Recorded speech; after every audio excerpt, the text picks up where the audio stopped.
Hello Janu, వదినకి ఎలా ఉంది? నేను అక్క గుడికొచ్చామండి. మీరెక్కడున్నారు? గుడికి వచ్చారా? ఎక్కడున్నారు? ఎంట్రన్స్ దగ్గరున్నాం. అక్కడే ఉండండి, నేను వస్తున్నాను.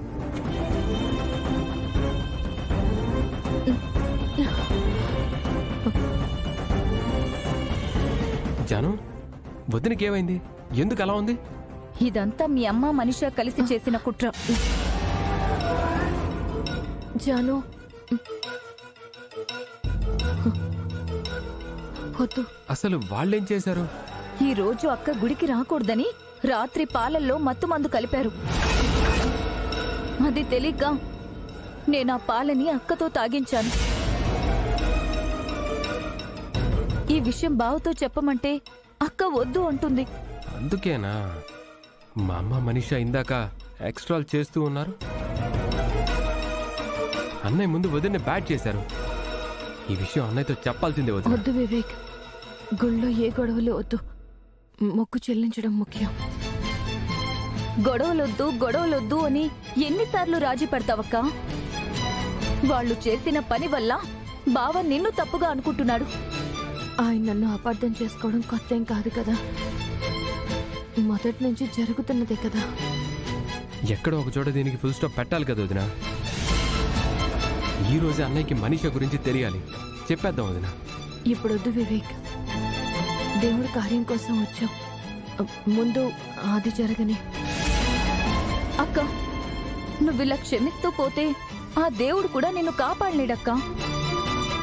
ఎవరు క్షమించినా దేవుడు మనిషిని క్షమించడు చాలు. మనిషి మొయ్యలేని బరువు తలకెత్తుకుంది. ఏ క్షణంలో అయినా అది పడిపోతుంది.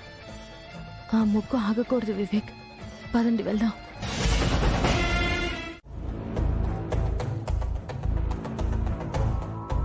ఆ లక్ష్మి మధ్యాహ్నం వరకు నిద్ర లేవదన్నా మధ్యరాణి లేచొచ్చిందేంటి? అది సగం మైకంలో ఉందా ఆంటీ, పూర్తి కాన్షియస్ రాలేదు. నీ మొక్కు చెల్లింపు కూడా సగంలోనే ఆగిపోయింది. ఎప్పట్లాగే ఆ లక్ష్మి వచ్చి నువ్వు చేయాల్సింది తను పూర్తి చేస్తుంది. అందుకే ఆంటీ ఇవేవి నాకు సెట్ అవ్వవు అని చెప్పాను. మీరే నాతో చెప్పకుండా కమిట్ అయ్యారు. సర్లే, బలంగా ఆరోగ్యంగా ఉన్న నీ వల్లే ఆ జ్యోతిని మోయటం, ప్రదక్షిణాలు చేయటం కాలేదు. సగం స్పృహలో ఉన్న ఆ లక్ష్మి వల్ల ఏమవుతుంది? నేను పాలల్లో కలిపిన స్లీపింగ్ టాబ్లెట్స్ కారణంగా అది మధ్యలోనే లేవడమే ఎక్కువ. ఇంకా అంత బరువు ఎత్తుకొని ప్రదక్షిణలు చేయడం అంటే ఇంపాసిబుల్. గ్యారెంటీగా పడిపోతుంది.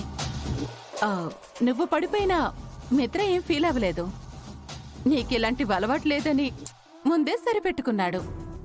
అదే లక్ష్మి గాని పడిపోతే దానికి తిట్ల వర్షమే.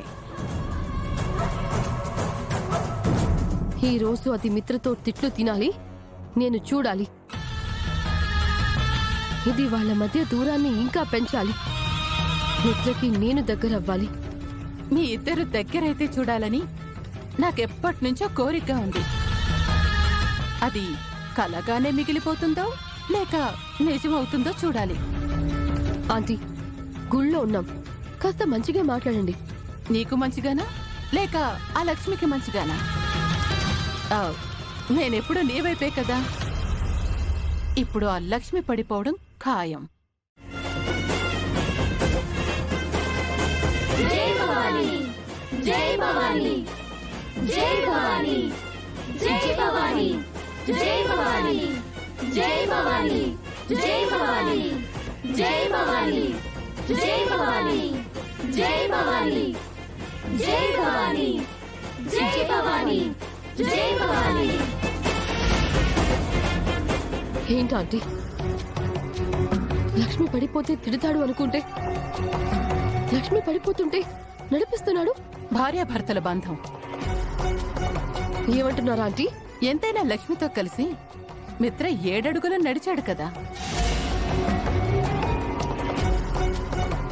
అందుకే ఇప్పుడు ఇలా పట్టుకొని నడిపిస్తున్నాడు.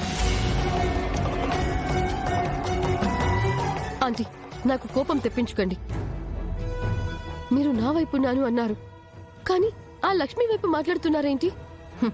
సిచ్యుయేషన్ అలా ఉంది మరి. నువ్వు పడిపోతే మిత్ర పూర్తిగా పట్టించుకోలేదు.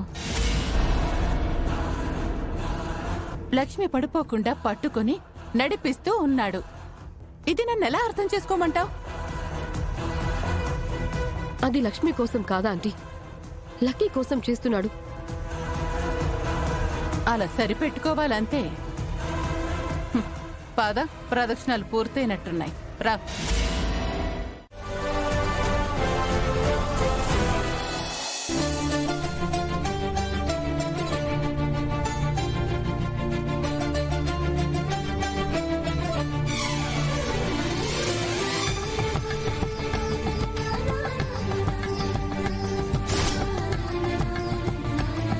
సంకల్ప బలంతో భర్త సహాయంతో మొక్కు పూర్తి చేసావమ్మా. దైవానుగ్రహం కూడా మీకు తోడవుతుంది.